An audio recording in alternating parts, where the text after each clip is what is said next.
പ്രിയരെ, ഇത് പുലർകാല വിചിന്തനം.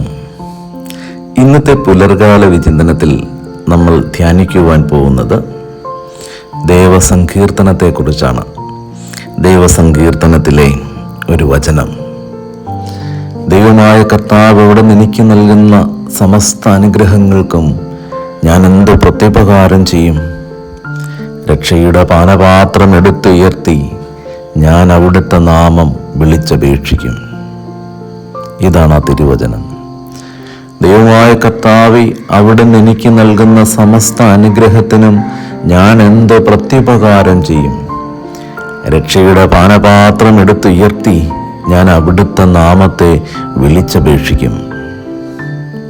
പ്രിയപ്പെട്ടവരെ, ഒരു മനുഷ്യന്റെ ജീവിത രക്ഷ എവിടെയാണ് അയാൾ കണ്ടെത്തുവാനായിട്ട് പോകുന്നത് എന്നതിനെക്കുറിച്ചുള്ളൊരു ചോദ്യം എപ്പോഴും എൻ്റെ മനസ്സിൽ അലട്ടിക്കൊണ്ടിരുന്നൊരു കാര്യമാണ്. എവിടെയാണ് രക്ഷ ദൈവം മനുഷ്യന് വേണ്ടി ഒളിപ്പിച്ചു വച്ചിരിക്കുന്നത്?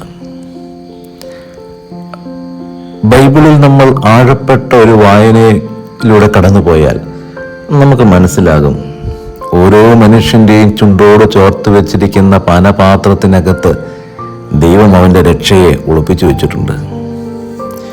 ഒരുപാട് ഉദാഹരണങ്ങൾ ബൈബിളിൽ നമുക്ക് കണ്ടെത്തുവാനായിട്ട് പറ്റും.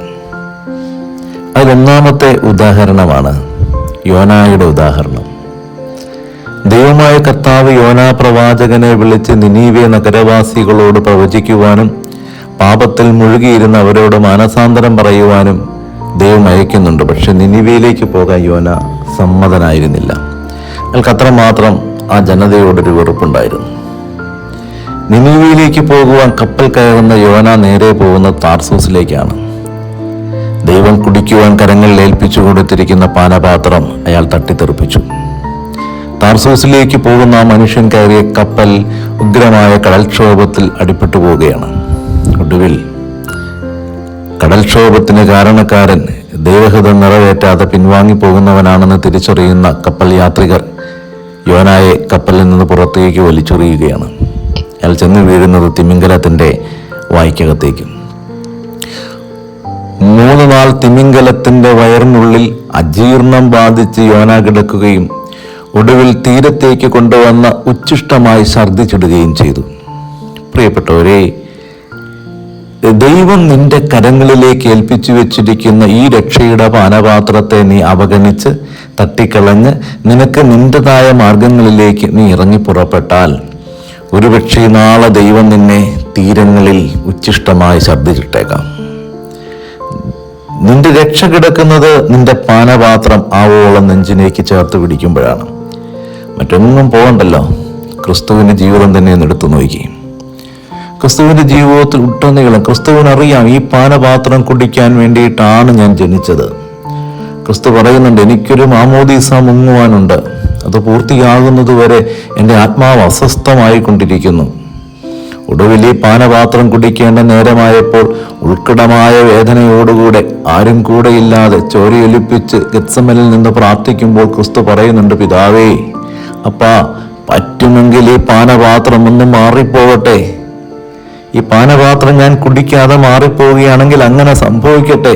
പക്ഷെ അതല്ല, എൻ്റെ ഇഷ്ടമല്ല, നിന്റെ ഇഷ്ടം നിറവേറട്ടെ. അത്ര കഠിനമാണ് ആ വേദന, അത്ര കഠിനമാണ് ആ പാനപാത്രം. പക്ഷെ തൻ്റെ ചുണ്ടിൽ നിന്ന് തട്ടി മാറ്റാൻ ക്രിസ്തു ഒരിക്കലും തയ്യാറായില്ല. അതുകൊണ്ട് ദൈവം നിന്റെ ചുണ്ടിലേക്ക് ചേർത്ത് വയ്ക്കുന്ന പാനപാത്രത്തിന് ഒരുപക്ഷെ മധുരമയുണ്ടായിരിക്കാം, അതല്ലെങ്കിൽ ഉത്കടമായ നൊമ്പരത്തിൻ്റെ കയ്പുനീരുണ്ടായിരിക്കാം. പക്ഷെ ഇത് നീ കുടിച്ചേ പറ്റുകയുള്ളൂ. ഇത് നീ നെഞ്ചോട് ചേർത്ത് പിടിച്ചൊന്ന് കുടിച്ചേ പറ്റുകയുള്ളൂ. അവിടെയാണ് ഒരു മനുഷ്യന്റെ രക്ഷ ഒളിഞ്ഞിരിക്കുന്നത്. മക്കബയുടെ പുസ്തകം 2-ാമത്തെ അധ്യായം 7-ാമത്തെ അധ്യായത്തിൽ നമ്മൾ കാണുന്നുണ്ട്, ഒരു അമ്മയും 7 മക്കളും. രാജാവ് അവരെ ബലിപീഠത്തിലെ മാംസം കഴിക്കുവാനായിട്ട് പ്രേരിപ്പിക്കുകയാണ്. അമ്മ ഓരോ മക്കളെയും മുമ്പിലേക്ക് നിർത്തിയിട്ട് പറഞ്ഞു, നിങ്ങൾ കഴിക്കരുത്. അവർ കഴിച്ചില്ല, കൊല ചെയ്യപ്പെട്ടു. അമ്മ അവരോട് പറയുന്നൊരു കാര്യമുണ്ട്, നിങ്ങൾ എങ്ങനെയാണ് എൻ്റെ ഉദരത്തിൽ രൂപപ്പെട്ടതെന്ന് എനിക്കറിയില്ല. നിങ്ങൾക്ക് ജീവനും ശ്വാസവും നൽകിയ നിങ്ങളുടെ അവയവങ്ങൾ വാർത്തെടുത്തത് ഞാനല്ല, മനുഷ്യനെ ഉരുവാക്കുകയും എല്ലാറ്റിൻ്റെയും ആരംഭവും ഒരുക്കുകയും ചെയ്ത ലോക സൃഷ്ടാവ് തൻ്റെ നിയമത്തെ പ്രതി നിങ്ങൾ നിങ്ങളെ തന്നെ വിസ്മരിക്കുന്നതിനാൽ കരുണാപൂർവ്വം നിങ്ങൾക്ക് ജീവനും ശ്വാസവും വീണ്ടും നൽകട്ടെ. എൻ്റെ മക്കൾ പോയി മരിച്ചോളാൻ പറഞ്ഞു. കാരണം ദൈവമായ കർത്താവിൻ്റെ നിയമം ലംഘിക്കുന്നതിനേക്കാൾ മരണം അഭികാമ്യമാണെന്ന് തൻ്റെ പൊന്നുമക്കളെ അമ്മ പറഞ്ഞു പഠിപ്പിച്ചു കൊടുത്തു. നിന്റെ ദൈവം നിന്റെ നേർക്ക് നീട്ടിയിരിക്കുന്ന നിയമമാണ് നിന്റെ ജീവിതം. അത് പാലിക്കാൻ നീ ബാധ്യസ്ഥനാണ്. ആ പാനപാത്രം നീ തട്ടി മാറ്റിയാൽ ജീവിക്കാൻ നിനക്ക് അവകാശമില്ല. ഇനി ആ പാനപാത്രം നെഞ്ചോട് ചേർക്കുന്ന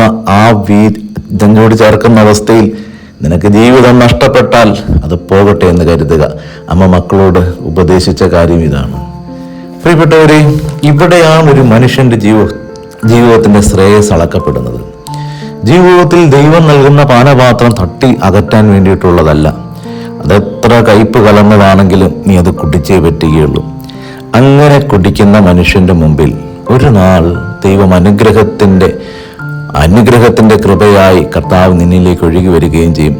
ഹബക്കൂക്ക് പ്രവാചകന്റെ ജീവിതം നമുക്കറിയാം.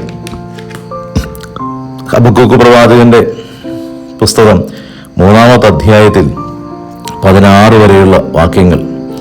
എൻ്റെ ശരീരം വിറയ്ക്കുന്നു, മുഴക്കം കേട്ട് എൻ്റെ അധരങ്ങൾ ഭയന്ന് വിറയ്ക്കുന്നു. എൻ്റെ അസ്ഥികൾ ഉരുകി, എൻ്റെ കാല് പതറി. ഞാൻ ആക്രമിക്കാൻ വരുന്ന ജനതകളുടെ കഷ്ടകാലം നിശബ്ദനായി കാത്തിരിക്കുന്നു.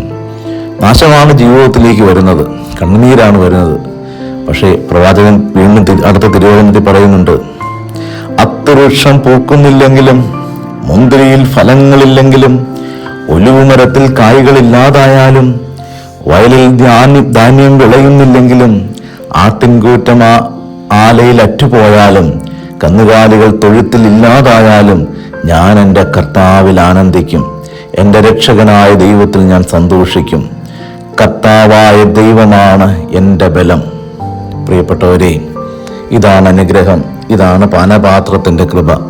ഒന്ന് പ്രാർത്ഥിക്കാം. ഈശോയെ, ഈ പ്രഭാതത്തിൽ അവിടെ നൽകുന്ന പാനപാത്രത്തെ നെഞ്ചോട് ചേർത്ത് പിടിക്കാൻ എനിക്ക് ബലവും കൃപയും നൽകണമേ. ഒരിക്കലും അങ്ങിൽ നിന്ന് വീണ് പതറിപ്പോകാൻ എൻ്റെ ജീവിതത്തെ അനുവദിക്കരുതേ. കർത്താവ് എനിക്ക് നൽകുന്ന സമസ്ത അനുഗ്രഹത്തിനും ഞാൻ എന്ത് പ്രത്യുപകാരം ചെയ്യും? രക്ഷയുടെ പാനപാത്രം എടുത്തുയർത്തി ഞാൻ അങ്ങയുടെ നാമത്തെ വിളിച്ചപേക്ഷിക്കും. എനിക്കെന്നും അങ്ങയുടെ തിരുനാമത്തെ വിളിച്ചപേക്ഷിക്കാനുള്ള കൃപയും കരുത്തും നൽകണമേ. ആമേൻ.